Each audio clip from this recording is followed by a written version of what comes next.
off.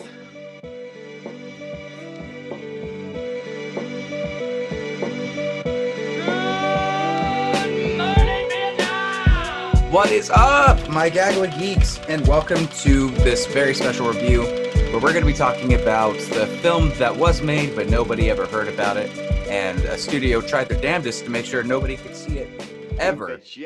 I'm your host, Patrick, and I am here with a very special guest. He is Fox 13's critic, and he is a friend of mine that I've really loved being able to collaborate with. Richard Bonaducci is here. How's it going, gang? How you doing, Patrick? Doing well, man. Thank you so much for coming on and for indulging me in watching this silly documentary. Yes, the documentary, Doomed, the untold story of Roger Corman's The Fantastic Four. Now, tell me, Roger Corman, I didn't know anything about him. Only the documentary told me, like, he was basically a straight-to-DVD director. Yeah. In fact, I confused him with someone else at one point. I looked up and went, oh, no, that Roger Corman. Yeah. And yeah, basically, he's the man behind the band, behind, the Toxic Avenger and all that stuff, helped produce a lot of those kinds of things. And just real cold stuff. And it doesn't surprise me that he would be involved in this 1994 Fantastic Four. It's weird to think about a Fantastic Four before the Tim Story versions and what was happening with Chris Evans's Human Torch and all the people that were involved with that. But what's interesting and what made the documentary interesting to me was hearing about just how invested and really into the project all of the people that were behind the scenes were, whether not really the suits. And that's like the more interesting part of what the studio was doing to try to kind of like hide the fact that they weren't really interested in making this film. And that's something that you could probably talk about more with studios and properties and how they handle them. Well, I don't know about that, but what I did, well, first of all, watching the doc, because I haven't seen the 1994 one, it's hard to get. Apparently, you can get it on eBay. You can get these crappy copies that someone transferred from VHS to VHS, which is a shame because it probably looks even worse than it originally looked with all that awful CGI. You can't even call it CGI. But, if you watch the doc, you find out that it only costs about $1 million to make total, if that. And it looks it, certainly. They couldn't hire the cream of the crop for acting, the way Marvel does now. So these folks, like you were saying, they were really invested in it because they were just so happy in some cases to get a job. And they were hoping that this thing would take off and really matter and make a difference for their future careers. Like they might get a job because of Fantastic Four 1994. Oh, totally. And even the studio was promising them, because they knew Roger Corman was a straight-to-DVD director, this was going to make it in the big screen. Like, they really threw out little things to lead these guys on to thinking that they were in something bigger. And one of the funniest parts of this, to me, was the little story about Stan Lee that they mentioned, how after the fact, like many years down the road, once Marvel Studios acquired all the stuff and Iron Man was starting, he was very much on the camp of liking this movie. In fact, was showing up on set, bringing donuts, and then later on said, no, that thing never happened. We're only about the new Marvel Studios. That's a horrible Stan Lee. I am so sorry to everybody. It's a real shame because, and watching the doc, which by the way is only like 85 minutes long, but I'll admit it felt a little longer. It might have needed some tightening or something, but that's just a critic of me going. It's a fair critique, though. With documentaries, I think you really have it's a lot more of a you could lose interest a lot quicker than any other movie because the story sometimes can wane if you're needing to talk about a subject that just the boring part of it. Yeah, and there were some parts where I could tell there was a jump cut they just forgot to cover, and they're using reusing and reusing footage, and I'm like, what is that footage doing there? That has nothing to do with what they're talking about.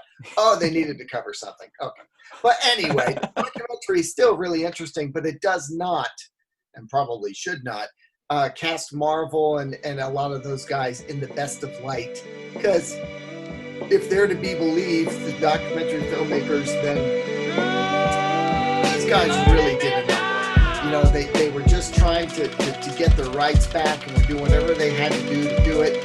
And they wasted, it seems like anyway, they wasted, you know, these people's time and energy. So as you said before, so many people just went out of their way to try to do the best they could with what little they had.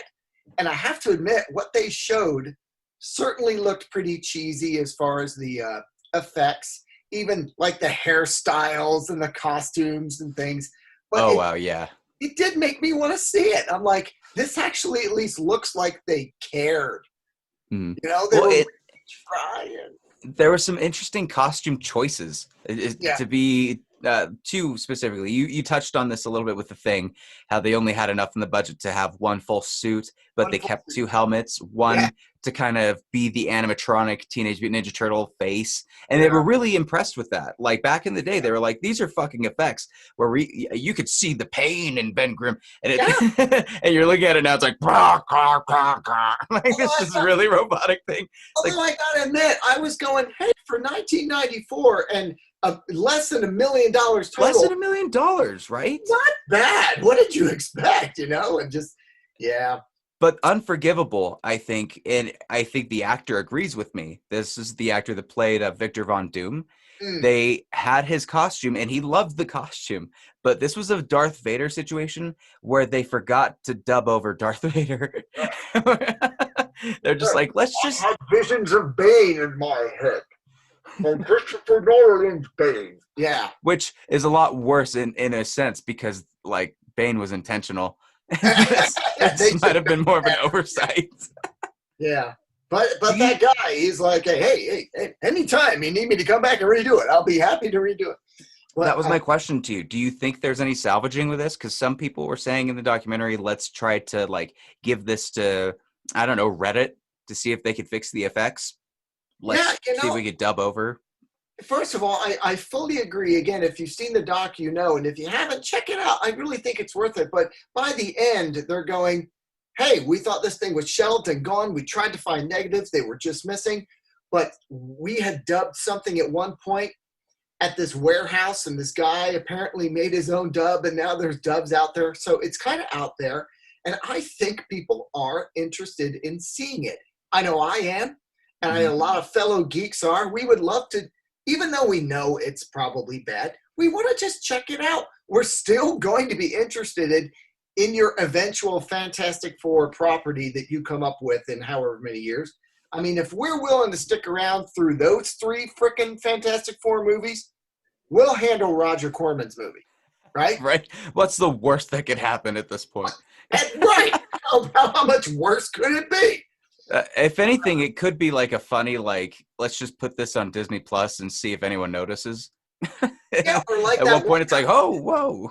Yeah, or like that one guy said, when you come out with another Fantastic Four, have it be a DVD extra or something. Just give it to us. We do want to see it, and I do think you and I edit.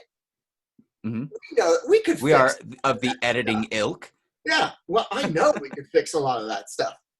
Totally. So, well, I think it might make some of them worse, but it would be intentional because I would at this point be like, let's just Tommy Wiseau this whole thing. Let's make it as intentionally bad, and maybe we'll salvage something from that. I see.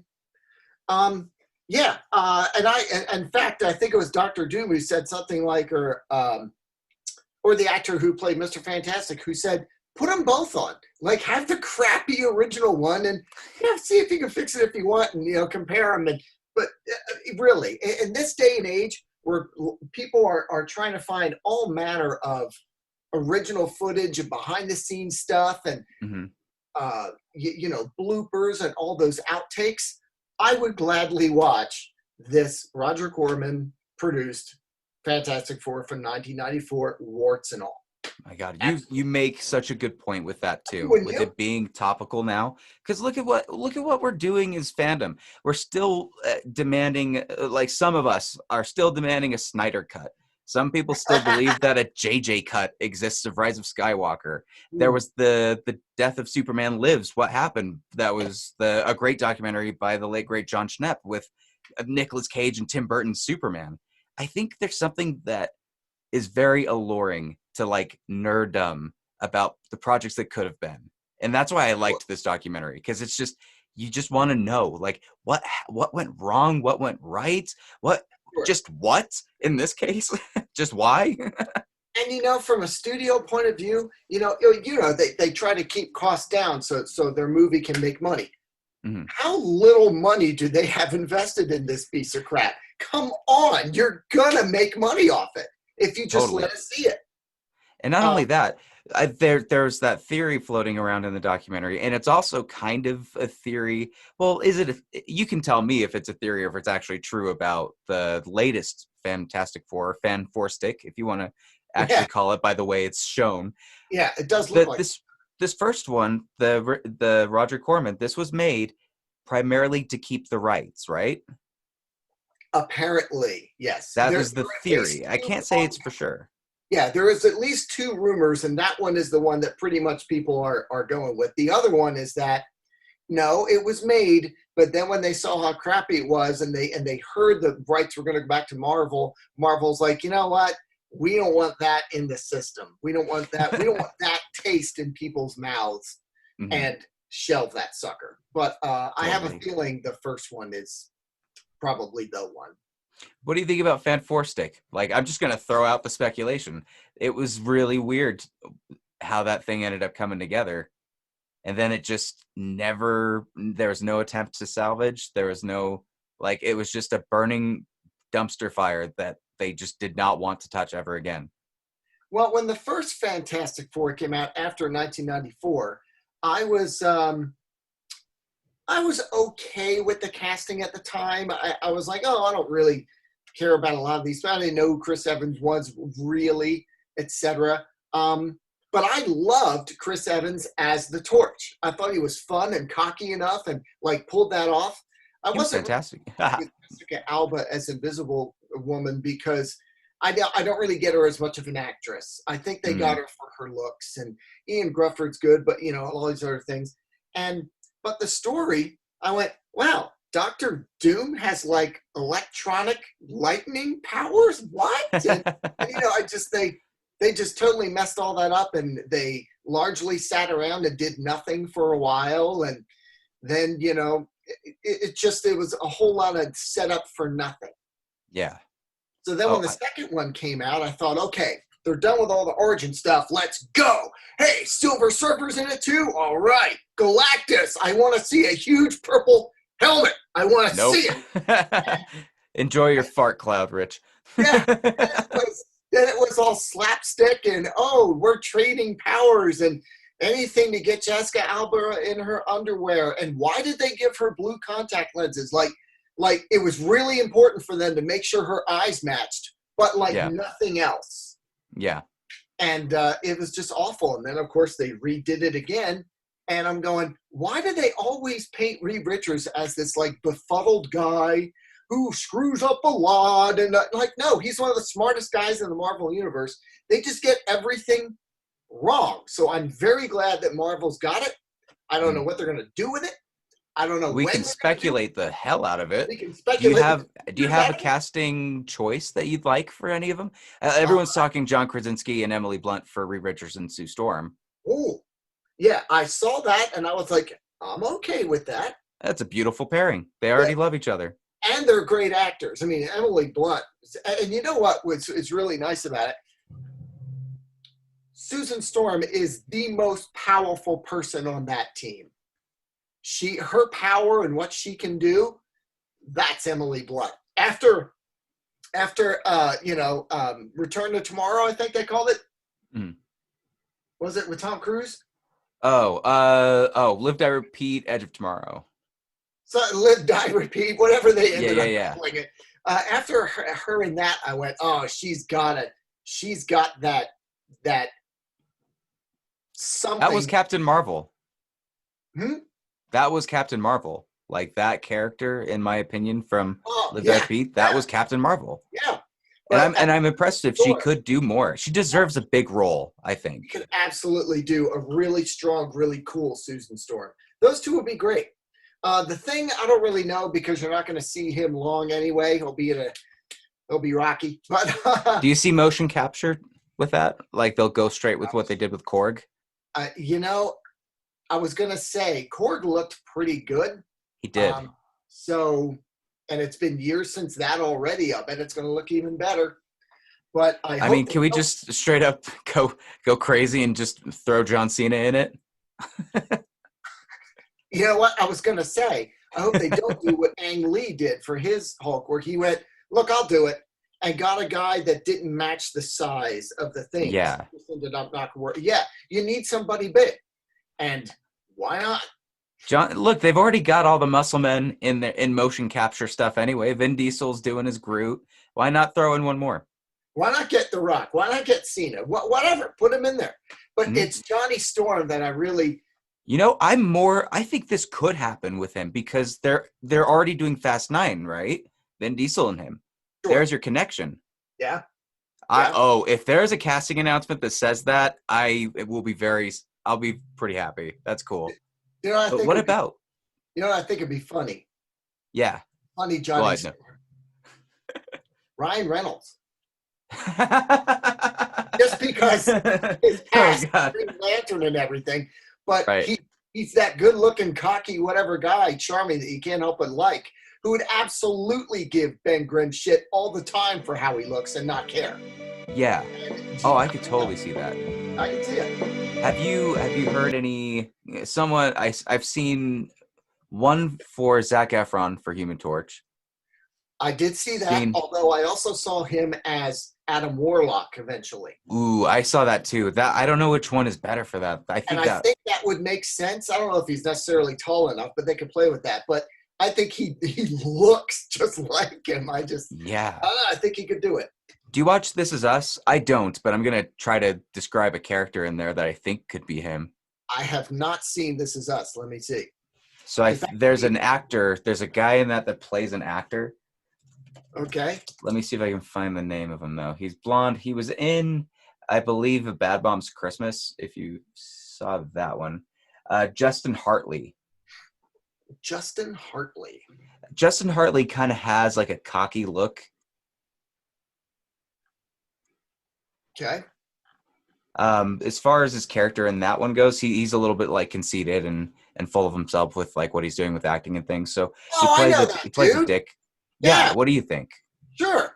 He's kind of old, but maybe I don't know. He's older. Yeah, I don't know if he's like. Yeah, you know what? That's true. It depends on how long they want to have these guys around for, as far as their age. Oh, I hope they have them around. Let them be seasoned. Please season these people. Give some salt and pepper and Reed Richards' hair. Like let them be like from the 60s even. I don't even care. Like Redcon shit. Just do that. Oh no, yeah, I know this dude. In fact, he was just in The Hunt for a few minutes. Oh, interesting. Okay, I didn't get a chance to see that one. How was it? What did you think? Hunt for a few minutes, so I guess you know what happens to him. Also, he was the original Aquaman. Oh, in Entourage? On a very old. Let me see if I can find it on IMDb. Or in what? Aquaman TV short in 2006. No. I think it was on the WB. Well, there you go. And then they recast him or something like that when they brought him into Smallville. Jeez.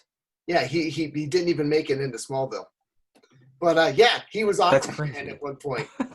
And he looks a lot like that, clean cut, like a good looking dude and all. But yeah, I don't think he's too old though, even if they wanted to keep him around. And honestly, like I guess I should say I'm picking all white characters. That does not mean I would not mind a black character in any of the roles, or an Asian, or any. I don't care. Well, I'll tell you what, I will admit to being one of the guys who was bugged when they made Johnny Storm black, only because I felt like it was stunt casting, because this is famously a family. Yeah. Right? So make the non-family guy black or whatever. Like you're breaking up the family part. But I think they were trying to say, oh, well, adopted families are families too. I'm like, okay, all right. Yeah. Well, and But they're if you're going like, to do that, I got a black actor in mind. I love this guy. Aldous Hodge. You know who he is? Hodge. You Nope. look him up. He's good. He's funny. He's charming. I don't know if he's ever done that kind of like really sarcastic, role, but I bet he could pull it off. He was one of the leads in Underground when that was on. Okay. And yeah, I could totally see that. He's young too. Like he could be around for a while. Yeah. I'd love to see that guy in something. Yeah. Well, we've covered the past and the present and the future of Fantastic Four. But I still think Doomed is certainly worth everybody going and checking out, if only just to see kind of what the curtain looks like when it's pulled back on some of these movies. Yeah. And the other thing that would be interesting about this fourth, fifth, depending on how you count it, Fantastic Four, well, they've used Doom 4 times now. Yeah. Right? And they really want to use him again. Like Kevin Feige really wants to use him again. Yeah, and they haven't done it right yet. we never cast Doom. Let's do that real quick, because I'm sure that we're gonna get one comment being like, "You didn't fucking cast Doom." Doom. You know the thing about Doom is, because I used to read some Iron Man back in the day when no one knew who he was, and Doom and Iron Man I always thought were more, the classic sort of coupling, even above the Mandarin. Yeah. Because they were both really smart guys with egos in suits. Right? Oh, and I mean, they were just, that kind of thing. And something about the way that they do Doom, no one's like, well, he can't just be a guy in a suit. But he is. He's a guy in a suit. It's like Iron Man. Just do that. What did they do to him in Fan 4 Stick? They made him sort of like, they melted trash bags on his face, I think. Yeah, they melted to his face fine, but I mean, they made him have some kind of like mind powers where he could shut off electricity and kill people across the room. He was a little Doctor Strangey. Yeah. And I'm sitting there going, sorry, stretching is not going to stop him. Like, they show all of these mystical powers, and then what's the third act end up being? Just fucking punching. Just punch him. Right. Punch him real hard, and that's going to solve it. Yeah. Oh, man. I was like, well, okay. That movie's goofy. Yeah, it's a shame, because they had talented people associated with each property, but just not behind the typewriter. That's shady.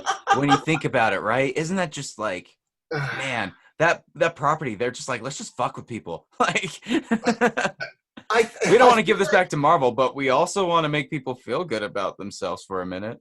I feel like each movie they went, well, it can't be worse than the last one, right?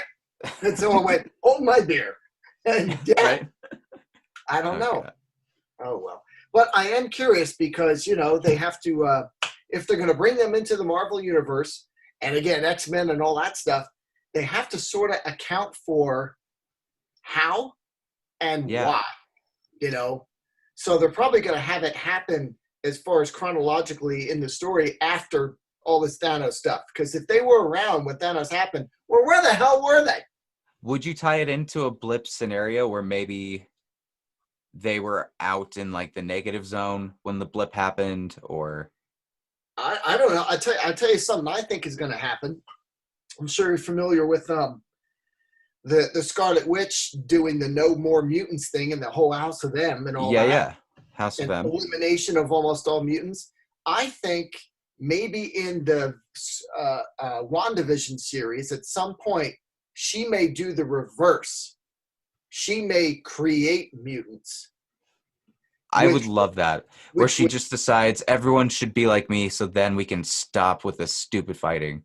He does some hex that actually creates mutants. So that's why they explain nothing happened before with X-Men. They weren't even there yet. And they're there from here on out, done. If I were to script this, I would probably even add to that and say that her causation of making mutants was by accident, and really the intention was to recreate Vision. Like that was her only goal. Oh, yeah, why not? But now they're real people, and she's like, I can't mess with them now. So and that way he's kind of a mutant, right? Because yeah, they brought life into him in a weird way, but then she fucked up like half the world again. right. They're like, damn it, Scarlet Witch. And of course, very obviously, her and her brother, they never call them mutants. They call them the gifted or whatever because they can't. Enhanced. And in that universe, enhanced, and in that universe, mutants don't exist. Yeah. Yeah.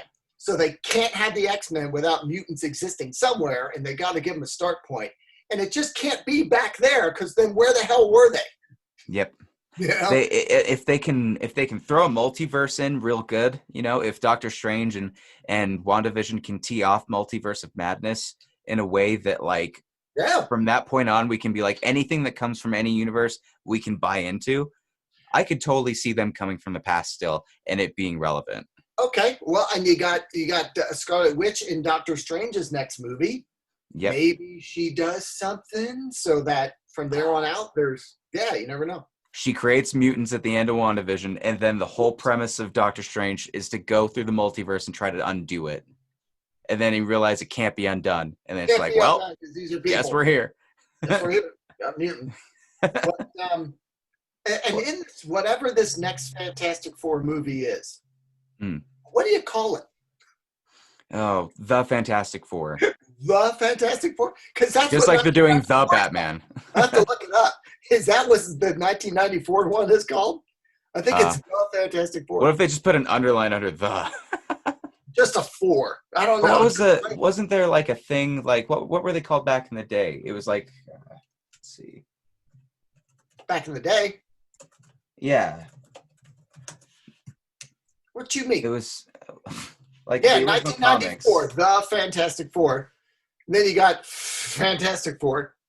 I don't know what the hell you got, but the Fabulous Fantastic Four was one of them. Oh, the amazingly fabulous Fantastic Fourubus. You know what though? If they do it, it will likely, it's going to be years since these other Fantastic Fours, etc. I honestly wouldn't mind a quick origin. Because they've kind of screwed that up too in the last few movies, especially Fan Four Stick, whatever the hell that was. For the novice, I don't think they could really describe just an accident. Like an accident caused it, but nothing really more than that. Yeah, I personally wouldn't mind seeing them do in a bit of an origin, but don't make that the whole movie because we kind of know where they came from. But just keep the relationships at least right. Yep. But totally agree. Well, have we talked all of your guys' ears off of this? Maybe. Let us know down below and comment on what you thought about Doomed. Please go check it out. It's free on Amazon Prime. You can watch it now. You guys are stuck there. What the hell are you trying to do? What are you doing instead? Just watch the stupid thing and then talk about it. And if you got extra money, go on eBay and try to find the 1994 The Fantastic Four and watch it and tell us because I don't think we've seen it yet. Have you seen it? Don't send us a copy. No, I've just seen the clips of it. Yeah. Rich, where can everybody find you? We know we can watch you on Fox 13. Where else are you located? I feel like I'm there all the time now. No, I'm pretty much there. I mean, I have a Fox Facebook page. I got a Twitter handle RDB on your TV. And stuff like that. But yeah, Fox is probably the best place.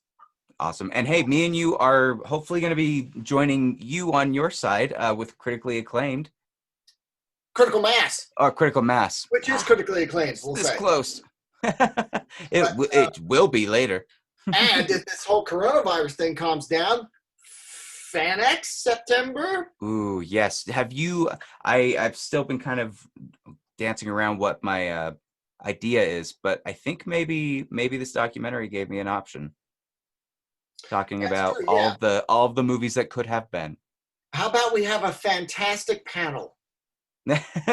Yes, that would be cool. We talk about all of them. So far, there's 4 of them, right? There's so much history to not want to really discuss that we will drag out and make sure that you know way too much information about them.